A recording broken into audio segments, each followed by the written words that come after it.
Eu acho que o grande X da questão tá aqui, ó. Aqui é que tá o grande X da questão. Dá uma olhada aí. E é de se lamentar que esse cara não ganhou um título no Flamengo, né? Ele não Mas, ganhou não, um ele título ganhou, de, não, de né? expressão, Mas não. não tinha como ganhar com aquele time nosso, né, meu? O cara era realista, o cara falou, eu vou entregar títulos, eu não vou ganhar. Ele foi bem claro. Ó, eu vou entregar título, eu não vou ganhar. Eu vou entregar título, eu não vou ganhar título. Quero pegar um pedaço aqui para a gente ver aqui o grande exemplo do Flamengo e traçar um paralelo com o transferban do Paysandu, com as dificuldades financeiras também do rival. Que acontecia esses jogadores aí, você citou o Felipe, né? Tinha um Love, o David. Tinha o Wagner Love, né? Felipe, Léo Moura, né? Isso. Tinha jogadores que eu só conhecia eu lá de cima da arquibancada, né? Eles entravam em campo, né? Começava Felipe, Léo Moura. E aí, de repente, eu tava lá no Ninho do Urubu, na época, que ainda era um barracão cercado de lama por todos os lados, né? E Ó, barracão cercado de lama, já começa aí, né? Barracão cercado de lama. olhando para eles, né? Meus ídolos, né? E eu devendo 3, 4 meses de salário para eles, né? Caraca. Né? Aí o que eu falei para eles, ó, tô aqui morrendo de vergonha de estar aqui na frente de vocês e tal, o clube tá devendo esse 3, 4 meses de salário para vocês. Vocês podem ter certeza que isso vai acabar. Pode demorar um pouquinho e tal, né? Mas isso vai acabar e a data de pagamento do salário do Flamengo nunca mais vai ser notícia. E efetivamente nunca mais vai ser notícia. Anote isso aí, né? Anote isso aí. Isso aí foi em 2012.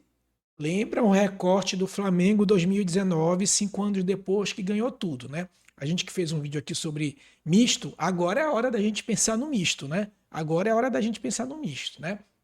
Então guarda isso aí. Ele assumiu em 2012, né? Tinha 3 meses de salários atrasados com os ídolos, né? Que eram a época ídolos do Flamengo. E eu sou Pedro de Melo, BNDES, blá, blá, blá, blá. Somos torcedores, empresários, que Esse aqui é Ramon, jogou no Flamengo como lateral direito na época dessa confusão de dívida. sabemos como reerguer uma empresa e amamos o Flamengo. Nós vamos contratar quem sabe entende de futebol. E o Flamengo, daqui a 3 anos, vai contratar um dos melhores jogadores do mundo. A gente vai fazer o Flamengo multicampeão daqui pra frente. Irmão, foi incrível isso. Caraca. Era uma Ele certeza, falou, né?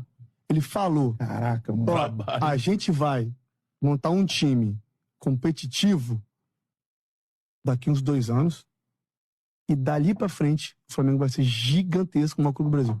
Ele falou isso pra gente numa reunião, assim. Claro, bom tom, num belo português. Esse gráfico aqui, ó, esse é o gráfico de endividamento barra faturamento do Flamengo de 2012 para cá. Cara, olha como esse gráfico ele é bizarro, cara. Esse gráfico é bizarro. Olha só, 2012, olha o faturamento do Flamengo onde tá, 200 milhões, dívida de 4.800 milhões. Se a gente fosse corrigir isso, né? Imagina corrigindo isso aqui. Olha o gráfico, cara, o verdinho, ó. Faturamento só foi subindo e a dívida só foi caindo, cara. Olha a diferença aqui, ó. Até que hoje o Flamengo é superavitário, né? Dívidas de meio bi, né? Em compensação, faturamento de quase 700 milhões, né? E isso 2019, né? Que foi o auge do Flamengo. Aí o Flamengo ganhou tudo, aquele timaço do Flamengo, né?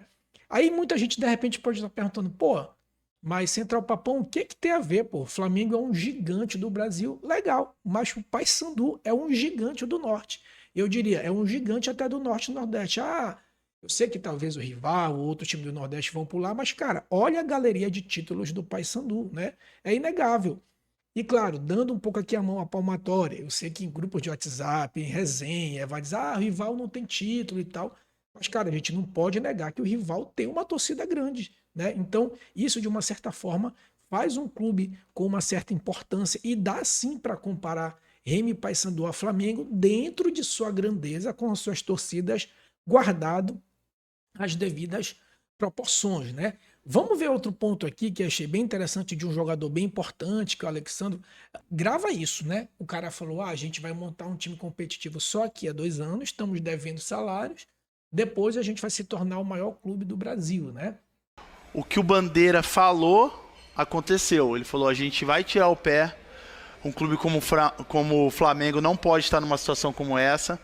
Eu, como um cara estudado, um cara que trabalhei com banco, com pessoas competentes do lado, empresários do meu lado, a gente não pode deixar o clube de uma potência do Flamengo estar numa situação Só para lembrar, tá? Ele trabalhou no BNDES, o Bandeira de Melo. Hoje em dia ele é até deputado.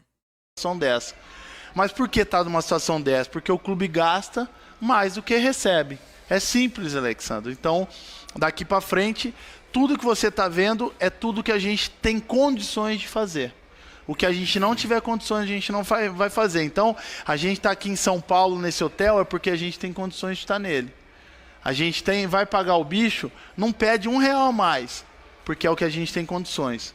E por assim vai ser nesse ano e no próximo ano, de repente, mais 1 ano e meio, 2 anos para frente.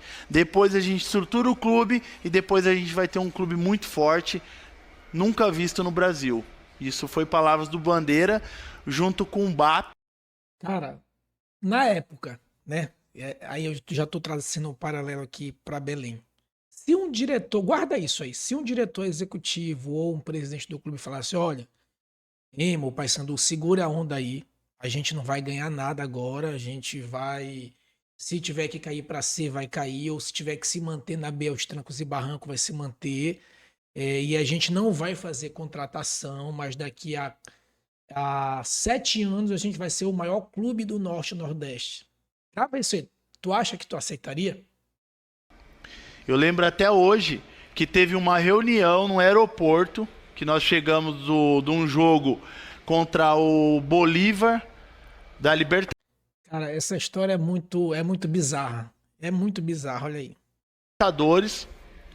Onde se a gente perde, a gente já fica eliminado da Libertadores. Nós ganhamos o jogo. Inclusive, eu fiz um gol. Acho que ganhamos de 2-1, se eu não me engano. Só que a torcida, nós chegamos no aeroporto, a torcida dando uma pressão, porque no outro jogo era contra o Lyon do México e a gente tinha que ganhar também para não ficar fora. E eu lembro que teve a reunião e eu lembro até hoje que eu fui como capitão, 4 membros da torcida no aeroporto, e o Bandeira falou assim: vocês estão esquecendo a reunião que a gente teve há 5 meses atrás? Que eu não prometi. Os caras foram cobrar ele, né? Os caras da torcida. Pô, o time aí não tem reforço. Tá vai, não vai para ver se ganha do Bolívar. Prometi título para vocês? Eu prometi reestruturação e vocês falaram que estavam comigo para ver o Flamengo ser campeão daqui os próximos 10 anos. Que a gente ia sofrer. Eu ouvi isso, eu me arrepio de falar porque eu ouvi. Ninguém me contou. E o Bandeira é desse tamanho e o chefe da torcida do Flamengo era 4 Butamonte. E ele falou: vocês estão esquecendo a conversa que a gente teve há 5 meses atrás e que vocês concordaram em passar a dificuldade em 1 ano e meio, 2 anos de clube para depois o Flamengo ser campeão de tudo? Então vocês estão me cobrando o que aqui? Virou as costas e saiu. Pronto, meu irmão, é aqui. Para mim, o grande ponto da parada aqui, que une Roger Aguilera, Tonhão, do Rival, seja qual for, o presidente dos clubes do Norte e Nordeste, do próprio Sudeste também, para mim aqui é a grande parada que diferencia, né? Por quê? Eu tenho certeza, né, tendo como esse exemplo aqui do Transferbando Paysandu, que vai ser pago, tenho certeza que vai ser pago, e vão contratar, vão arrumar dinheiro de qualquer jeito, e eu sinceramente acredito que muito provavelmente o Paysandu vai se manter, e esse problema deve se repetir se a gente não pegar esse exemplo. Eu sinceramente não acho uma vergonha pedir Pix, fazer coleta, se for o caso cair para a Série C, desde que isso seja transparente. Qual é o grande problema? E aí eu acho que é a maior culpa da diretoria. Cara, se o Roger Aguilera ou qualquer outro presidente do Paysandu ou do Rival chegasse assim com a torcida, olha, seguinte galera, a gente vai segurar que a nossa torcida é grande, a gente vai reestruturar o CT, e aí abrir um parêntese aqui, né? Dar a César o que é de César, mal ou bem o CT do Paysandu tá saindo. A gente vai reestruturar o CT para ter campo para treinar para os jogadores de base, tentar revelar, fazer caixa, cuidar dos ativos do clube, e a gente vai fechar um pouco aqui da torneira. E para isso, a gente vai perder, por exemplo, Paraense por Rival, a gente vai entrar numa B lutando para não cair, ou se cair, a gente vai tentar se manter, nascer 3, 4 anos, se reestruturar, para ir subindo devagarinho. Cara, eu tenho certeza que se ele falasse isso, a torcida ia ficar ali meio desconfiada. Na hora que isso começasse a acontecer, iam pressionar, porque não tem jeito, o jogador é passional. Duvido quem ia aguentar 3, 4 anos perdendo para o rival, não ia. Mas ele poderia ter essa postura que teve o Bandeira de Melo. Olha, é o seguinte, eu fui eleito, eu me elegi não foi com a plataforma de dizer que eu ia fazer mundos e fundos. Não foi isso.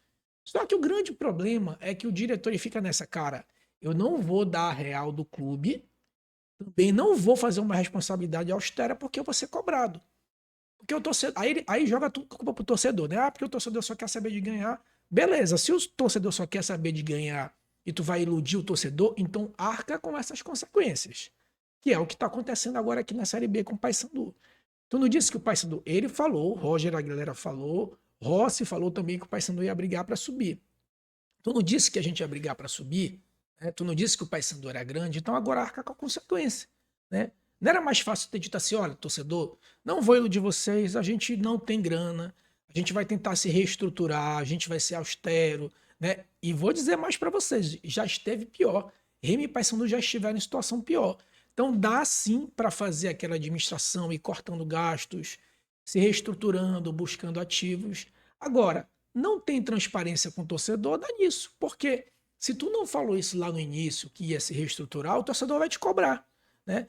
Se falasse no início, o torcedor também ia cobrar, porque nós, torcedores, a gente só quer saber de ganhar. Legal, mas em compensação, ele ia ter argumento para dizer, eu não prometi mundos e fundos para ninguém, né? Então, Remy e Paysandu só vão ser grandes quando seguir esse exemplo, cara. Não tem jeito. E não tem essa história de dinheiro cair do céu. O rival agora tá contratando, né? Tá abrindo o cofre, né? E claro, eu não vou entrar naquela piadinha de é dinheiro de não sei de quem, é dinheiro da Copa, porque esse é leviano, ninguém tem prova disso, né? A gente só pode falar quando tem prova, mas uma coisa é certa, né? Eu sei que a galera do rival vai dizer, tá com inveja, porque se fosse vocês... Claro, eu como torcedor, eu já disse, eu sou passional. Eu como torcedor, obviamente que eu ia querer que meu time ganhasse, eu não ia nem querer saber de onde tá vindo esse dinheiro. Só que, galera, é o seguinte, bicho, a gente não tem notícia que o rival estava se estruturando, que conquistou ativos, que vendeu jogadores, né? Então, assim, uma hora esse dinheiro vai estourar. Uma hora esse dinheiro vai estourar. Não tem para onde correr, porque não há uma notícia de estruturação, né? Podia estar aparando as arestas de balanços? Poderia, né? A gente não sabe os bastidores do clube. Mas o volume de recursos que está sendo empregado, repito, se fosse no meu time eu queria, claro que eu queria, ia comemorar título e acabou. Ou se fosse o caso, acesso, né?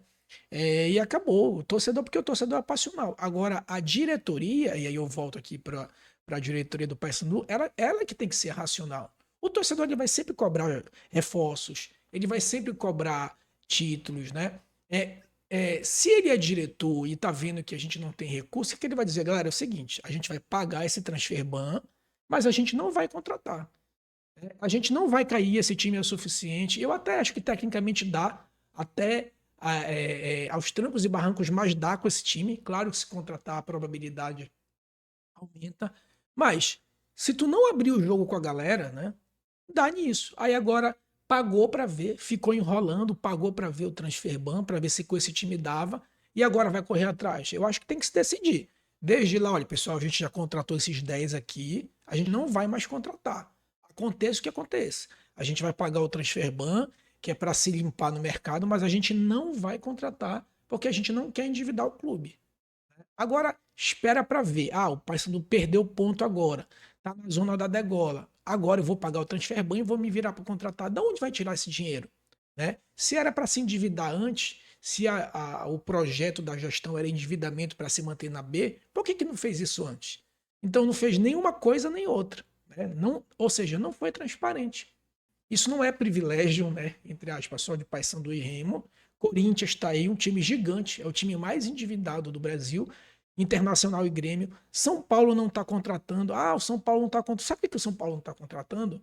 Porque ele está um pouquinho longe da zona e mal ou bem está disputando Libertadores. Eu duvido que se o São Paulo tivesse ali, perto da zona da degola, se a diretoria ia sofrer essa pressão, provavelmente não iria, né? Porque o torcedor ia fazer a pressão, talvez não iria suportar essa pressão aí, né? Aí tu vê Corinthians, pô, devendo mais de 1 bilhão do estádio e contrata o Memphis, pô, jogador da seleção da Holanda. É, ou seja, daqui a pouco o Corinthians vai estar afundado de novo. Agora, tenho certeza que a galera lá fiel, né? A fiel lá, Gaviões da Fiel, deve estar feliz da vida, né? Com contratação, né? Contratou agora mais um outro jogador aqui. Mas não tem segredo não, galera. Não tem segredo, né? Dinheiro não dá em árvore. Outro exemplo, um bom exemplo é o Botafogo. Ah, chegou um bilionário aqui, aportou uma grana gigante, Botafogo ganhou tudo, tá feliz da vida. Claro, quem é que não vai ficar? Mas a conta chega, não é assim. Aí eu vou chegar aqui, toma uns bilhões pra gente ser campeão e ponto final. Olha o que tá acontecendo aí com o Botafogo, né? Olha só o que tá acontecendo aí com o Botafogo. Né? Então, enfim, eu acho que a gente tem sim lá a nossa meia-culpa, mas o torcedor ele é passional. A obrigação de ser a racionalidade é da presidência, né? Por isso que o nome diz diretor, né? Tem que ter uma direção, porque nós do povo, nós somos sim passional. E se a gente for traçar um paralelo, por exemplo, com a política, para que a gente tem uma constituição? Para que a gente tem um presidente, um governador? Por que, por exemplo, quando pega um assassino, né? Um assassino cruel, enfim, ou quem comete esses crimes bárbaros contra a dignidade sexual, o povo ele quer linchar, o povo ele quer linchar. Mas tem que ter alguém racional, uma justiça racional, um executivo racional para conter os ânimos do povo e dar uma direção racional para aquele problema. A mesma coisa do futebol. Eu, como torcedor, não queria saber se o dinheiro vem da Copa e se vem de bilionário. Eu vou querer sempre contratação que o time esteja conquistando. Mas eu tenho que ter uma direção para dizer, bem, não, pô, peraí. Vamos racionalizar os gastos do clube para aí sim, no futuro, a gente ser gigante, como fez aí o Bandeira de Melo na gestão do Flamengo, né? Mas fica nessa não vai, não tem transparência, não abre, não joga real com o torcedor, vai sofrer essa cobrança, né? Contratou 10, pagou para ver, agora que aconteceu, a M aconteceu, vai correr atrás de se endividar. Aí a gente vai contratar jogador com um preço muito maior, porque todo mundo sabe que o clube está desesperado, né? Então, se a medida era se endividar, que fazia isso, que fizesse isso antes. Pagava logo o transfer ban que fizesse isso antes. Né? Mas, enfim, dito tudo isso, exatamente por conta desse processo de endividamento, é que eu acho que a solução, mais uma vez, vai ser encontrada aos trancos e barrancos. Se Deus quiser, o Paysandu vai se manter na Série B e ano que vem vai ser a mesma agonia, o mesmo endividamento, se isso não for estancado. Né? Eu acho que o grande X da questão tá aqui, ó. Aqui é que tá o grande X da questão. Dá uma olhada aí. E é de se lamentar que esse cara não ganhou um título no Flamengo, né? Mas ele não ganhou, ele ganhou, não, né? de expressão, Mas não tinha como ganhar com aquele time nosso, né, meu? O cara era realista, o cara falou, eu vou entregar títulos, eu não vou ganhar. Ele foi bem claro. Ó, eu vou entregar título, eu não vou ganhar. Eu vou entregar título, eu não vou ganhar título. Ou seja, o cara teve o altruísmo de ajeitar as bases do clube para que os próximos presidentes, sim, pudessem utilizar daquela grandeza e ganhar títulos. E que foi o que aconteceu. Mas o que acontece na prática? Nenhum presidente, isso acontece inclusive na política, né? O que o prefeito, o governador e o presidente faz? Cara, eu não vou ter um comportamento de austeridade fiscal, responsabilidade fiscal, ou preparar as bases do país ou do estado ou para o município, porque eu sei que quem vai inaugurar essas obras depois vai ser meu sucessor.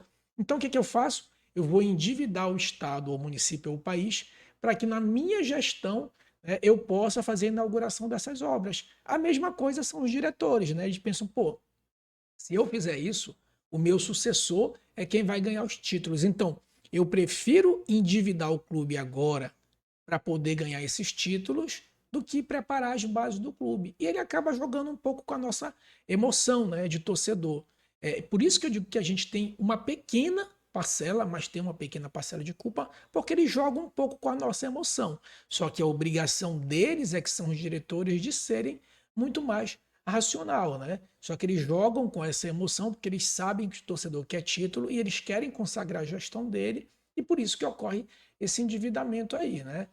Isso acho que abre um papo para um outro vídeo, né? Que é um vídeo sobre SAF, que é melhor SAF ou é melhor associação, porque a SAF tem um dono e o cara não vai querer endividar o nome dele, né? Mas isso é papo para um outro vídeo. Eu queria saber aqui, coloca aqui no comentário, você passaria aí, seja Remo, seja Paysandu, seja algum time do Nordeste, 5, 7 anos na Série C e passar mais uns 2 na B para depois chegar na A estruturado, como por exemplo um Fortaleza na vida, um Mirassol na vida?